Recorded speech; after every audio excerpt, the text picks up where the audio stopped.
আসসালামু আলাইকুম রহমতুল্লাহ। সম্মানিত দর্শক বন্ধুরা, সবাইকে পদ্মা নদীর তীর থেকে শুভেচ্ছা জানাচ্ছি। আজকে আমি পদ্মা নদীর তীরে একটি ভিডিও তৈরি করব যে অনেক মিডিয়াতে আপনারা দেখছেন যে রাজশাহীর পদ্মা নদী অনেক বিপদ সীমার উপর দিয়ে পানি অতিবাহিত হচ্ছে। আসলে এমন কিছু নয় বন্ধুরা, তারা অনেক গুজব লটাচ্ছে। তো আজকে আমরা সজমিনে এসে দেখব যে পদ্মা নদীর পানি কতটুকু নিচে আছে আর কিভাবে বেড়েছে আর কতটুকু উত্তাল আছে। এটাই হচ্ছে সেই পদ্মা নদী। দেখুন বন্ধুরা, পানি বেড়েছে কিন্তু ওইভাবে পানি বাড়েনি। এই যে এই বাড়িগুলো দেখছেন বন্ধুরা, এগুলো আসলে চরে, নিচে চরে বাড়ি ছিল। এই বাড়িগুলোতেই পানিগুলো ঢুকেছে, তাও সম্পূর্ণ বাড়ি ডুবেনি, হয়তো পানি ওই মেঝাতে পর্যন্ত গেছে। যে দেখছেন কয়েকটা বাড়ি। আর এই ভিডিওগুলোই অনেক গণমাধ্যমে আপনারা দেখছেন এমনভাবে হাইলাইট করছে, তারা মনে হচ্ছে যে রাজশাহীতে বন্যা হয়ে গেছে।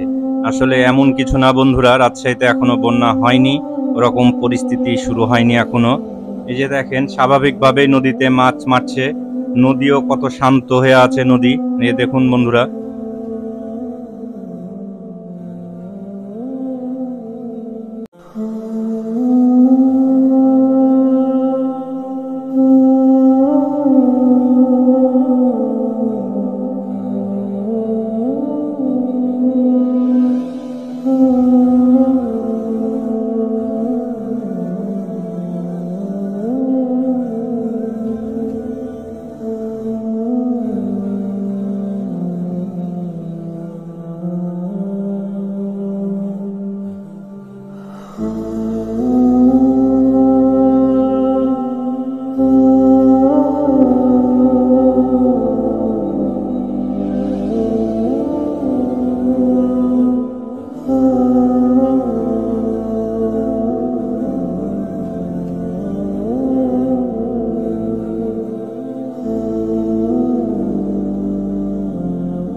এগুলো কি ঘেরা মাছের বাচ্চা উঠছে?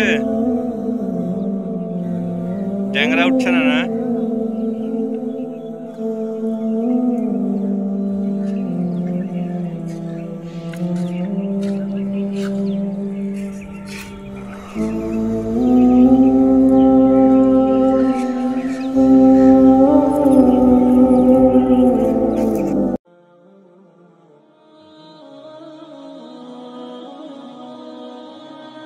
তো বন্ধুরা, আপনারা দেখছেন এই যে নৌকাতে করে মাছগুলো মারলো, সেই মাছগুলো ঘাটে ভিড়িয়েছে।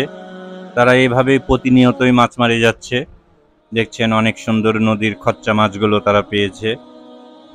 এই মাছগুলো এখন ক্রেতাদের কাছে যে তারা পৌঁছিয়ে দিবে, বিক্রি করবে। আপনারা দেখছেন বন্ধুরা,